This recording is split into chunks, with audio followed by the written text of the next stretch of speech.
original. Pero bueno, nos ponemos más serios porque este es un tema que se está tratando, como dijimos, se ha reactivado la causa por, el asesinato, dice el hijo de Larrabure, las organizaciones de izquierda dicen que no fue asesinato, fue suicidio. Evidentemente se está tratando el tema de la muerte de Argentino de Valle de Larrabure, que estuvo en cautiverio 372 días, entre los años 1974 y 1975, a quien entrevistáramos días pasados aquí en este programa.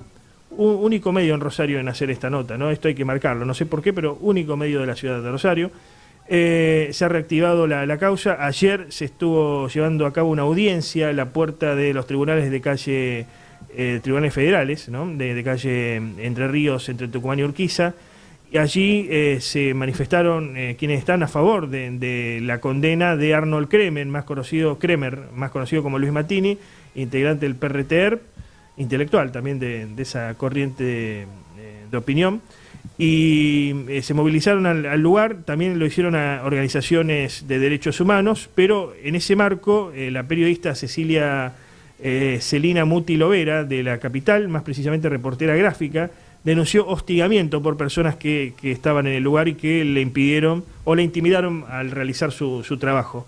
Por eso estamos en contacto ahora con Juan Emilio Basso. Él es referente de la agrupación Hijos de Rosario, agrupación y organización, ¿no?, que entienden toda la cuestión de derechos humanos, para que nos brinde su postura sobre esto que está sucediendo en la ciudad de Rosario.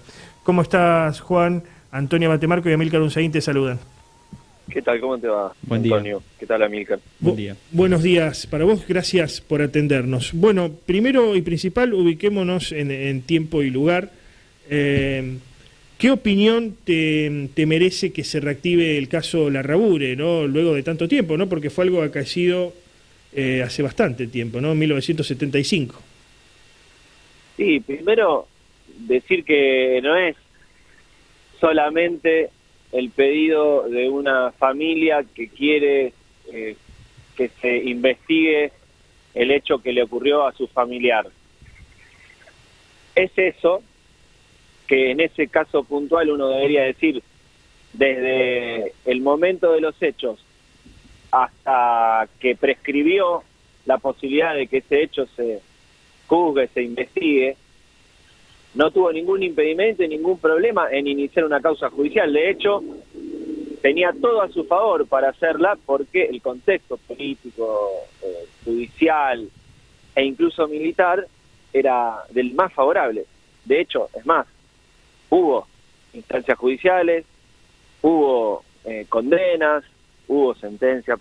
Eso es una cuestión a aclarar, porque cuando se habla de que hay un hecho juzgado y que la jurisprudencia indica que no se puede volver a juzgar dos veces, no es un capricho, sino que también tiene que ver porque hay veces que hay impedimentos para que una causa judicial se lleve adelante. Una familia que tiene una víctima de algún tipo de delito y que no puede hacerlo porque tiene un impedimento, como por ejemplo podría ser que el Estado en ese momento no le permita, como ocurrió con muchos familiares de desaparecidos, que justamente la justicia era un apéndice del aparato del terrorismo de Estado y por lo tanto rechazaba los pedidos de habeas corpus y no le daba curso a las investigaciones. Es decir, durante todo el lapso de la dictadura, por ejemplo, no se podía llevar adelante causas judiciales porque ese Estado terrorista justamente lo que pretendía era barrer con esas historias. Por eso la desaparición incluso de personas, que es la manera de barrer la prueba básicamente del homicidio, de las torturas y todos los delitos que se cometían. Por eso digo que hay algunas cuestiones que aclarar. Dicho eso, que esa familia tuvo posibilidad de ejercer el derecho de cualquier ciudadano de iniciar una demanda judicial que se investigue y obtener una condena, por lo tanto ese caso sí pudo tramitar, y ese derecho de esa familia pudo ser, se garantizó. Lo que tenemos que pensar es por qué a 40 años del hecho, o a 30 y pico, porque esta causa se quiso reabrir a partir del 2007, ¿por qué se pretende reabrir ahora? Y ahí me parece que aparecen las respuestas. Se pretende reabrir ahora porque no es solo una familia que está queriendo ver qué pasó, sino que hay grupos que pretenden barrer con una política de derechos humanos que se ha ido logrando a lo largo de muchos años de lucha frente a muchísimos que debieron enfrentar las madres de los desaparecidos, los familiares, las abuelas, y que justamente son representativos de aquel poder dictatorial. Algunos de los grupos que estaban ayer en los tribunales son grupos que directamente consideran a los torturadores, a los ladrones de bebés, a los desaparecedores y a los vendepatria, porque si hay algo que nosotros remarcamos siempre, Antonio, pero siempre, es que esa dictadura fue una dictadura antinacional, la dictadura que creó la herramienta de dominación más terrible que tiene un país para dejar de ser un país y convertirse en una colonia, son las deudas externas. Sí, eso creo que está fuera de discusión, al menos en nuestra parte. No está fuera de discusión, ¿sabes por qué, Antonio? Sí. Porque los grupos que están ahí dicen que son nacionalistas. Es más, algunos se dicen neonazis incluso. Ahora, nacionalistas y llevas adelante una cacería humana para instalar un modelo económico que te pide el Fondo Monetario Internacional y los Estados Unidos. No me vengan con ese nacionalismo, porque eso no es nacionalismo, eso es colonialismo, es todo lo contrario. Esos grupos pro dictadura, ¿y por qué te digo que son grupos pro dictadura? Porque enarbolaron una bandera que dice que los represores de la dictadura son presos políticos, cuando son criminales de lesa humanidad. Ahora, termino esta idea, Antonio. ¿Por qué digo que hay una patraña montada atrás de esto, independientemente de la familia? Porque esos grupos no les interesa el tema de que sean crímenes de lesa humanidad. Lo que les interesa es montar un escenario político, porque justamente si creyeran que los crímenes de lesa humanidad deben ser juzgados, no dirían que los criminales de lesa humanidad de la dictadura son presos políticos. ¿Se entiende lo que te digo? Sí, entonces, ahora, lo que queda cuando vos analizás los porqués, te decía son las razones políticas. Eso es lo que iba. Sí, te decía, el caso particularmente, a diferencia de otros, ¿no?, que ha sido durante la dictadura, que merecen otro análisis, esto se desarrolló durante el gobierno constitucional, o sea, elegido democráticamente por la presidenta María Estela Martínez de Perón. Entre agosto de 1974 y agosto de 1975, Larraúd estuvo en cautiverio, secuestrado, perdió más de 40 kilos de peso, era asmático. Estuvo aquí en la ciudad de Rosario, por eso justamente se llama Cabo Rosario, en Garay y Pasaje Bariloche, se utilizaba como fachada una mercería, y hubo una presunta participación, porque esto deberá investigar la justicia, de Ruth González y Dardo Toseto, padres de la diputada nacional en funciones de la Cámpora por la provincia de Santa Fe, Josefina González, ¿no? ¿Qué podemos decir sobre esto? Que por allí merece otro análisis diferente al de la dictadura porque fue acaecido durante el gobierno democrático. No tiene nada que ver una cosa con la otra, están mezclando dos cuestiones. Por eso yo te dije, esa familia que pudo requerir justicia, quiso requerir justicia y debió requerir justicia, y como toda familia, me parece que así debió haber sido, y lo logró por suerte, pudo ya, sobre ese hecho que vos enmarcás en determinados años que son en los que ocurrió, pudo llevar adelante una causa judicial y tener ese derecho garantizado. Eso es lo que hay que decir con respecto a ese hecho puntual. ¿Entendés lo que te digo? O sea, eso no quiere decir que, por otro lado, que haya habido una acción insurreccional de una organización declarada ilegal en ese periodo que vos denominás.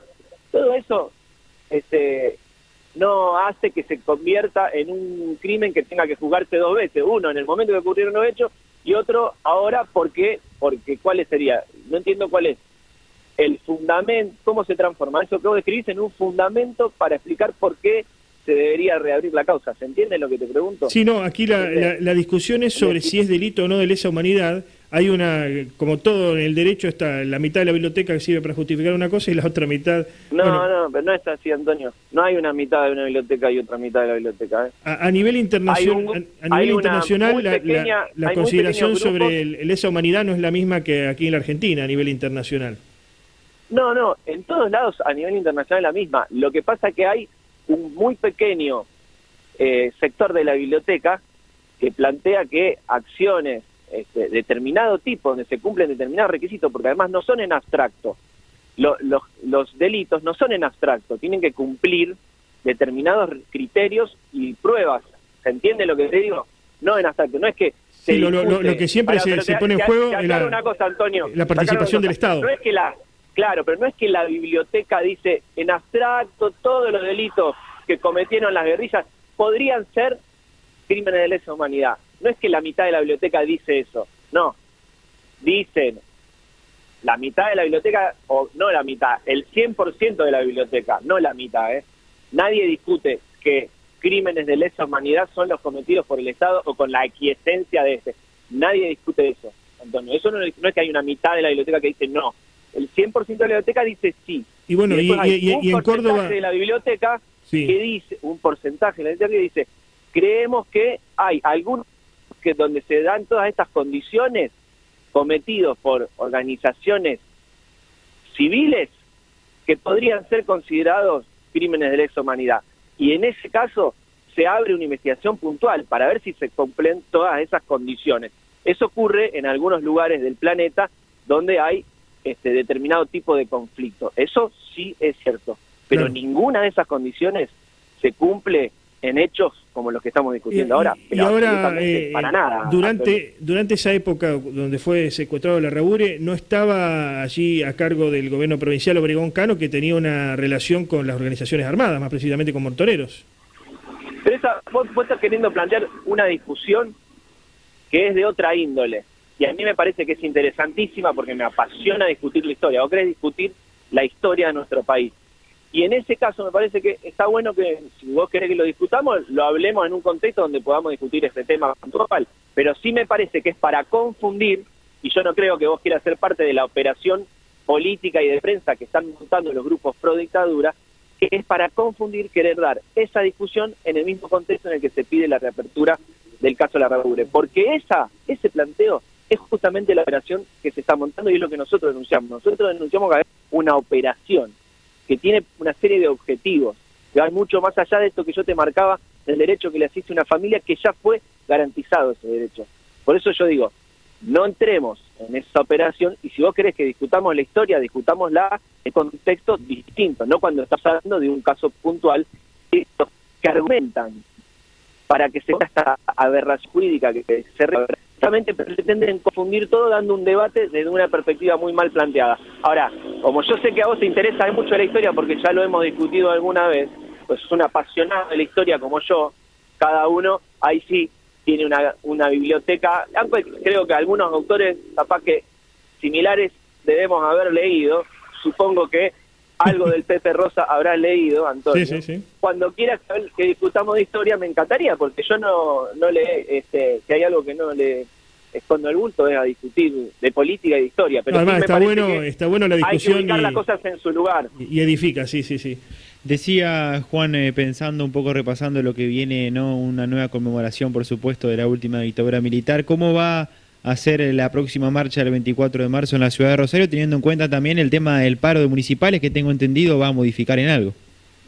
Sí, primero nosotros, solidaridad con el paro de los municipales, apoyamos los reclamos de los trabajadores que están peleando para que su paritaria esté por encima de la inflación actual para este año, la proyectada para este año, y la que perdieron en los años anteriores. Nuestra máxima solidaridad con el Sindicato de Trabajadores y todos los trabajadores estatales, docentes que están peleando para que su mango le alcance para comer.